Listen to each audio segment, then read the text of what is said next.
জানেন কি পৃথিবীতে মানুষ আসার আগে কারা রাজত্ব করত?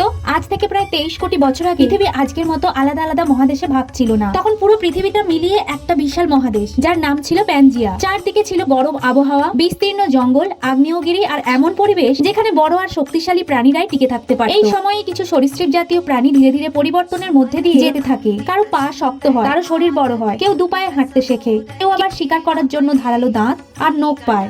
এই দীর্ঘ পরিবর্তনের ফলে পৃথিবীতে জন্ম নেয় ডাইনোসর। তারা হঠাৎ করে আসেনি, লক্ষ লক্ষ বছরের বিবর্তনের ফলেই তারা তৈরি হয়েছিল। এরপর শুরু হয় ডাইনোসরদের যুগ। প্রায় 16 কোটি বছর ধরে তারা পৃথিবীর সব জায়গায় ছড়িয়ে পড়ে। তখন মানুষ তো দূরের কথা, মানুষের কোনো পূর্বপুরুষও ছিল না। জঙ্গল, নদী, পাহাড় সব জায়গাতেই ডাইনোসরদের আধিপত্য ছিল। কেউ ছিল বিশাল আকারের তৃণভোজী, যারা গাছপালা খেয়ে বেঁচে থাকত। আবার কেউ ছিল ভয়ঙ্কর মাংসাশী, যারা অন্য প্রাণীদের শিকার করত। এই সময় পৃথিবীর খাদ্য শৃঙ্খলের শীর্ষে ছিল ডাইনোসর। কিন্তু পৃথিবীর ইতিহাসে কোনো যুগ স্থায়ী নয়। প্রায় 6 কোটি 60 লক্ষ বছর আগে এক ভয়ঙ্কর ঘটনা ঘটে। মহাকাশ থেকে এক বিশাল উল্কাপিণ্ড এসে পৃথিবীতে আছড়ে পড়ে। ফলে চারদিকে আগুন ছড়িয়ে পড়ে।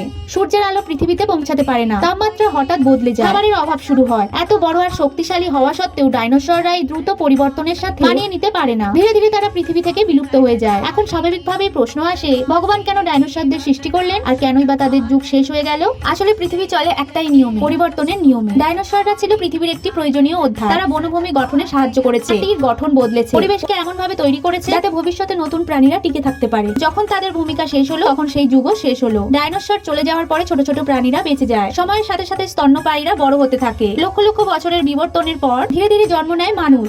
তখন পৃথিবীতে শক্তির চেয়ে বুদ্ধির গুরুত্ব বেশি।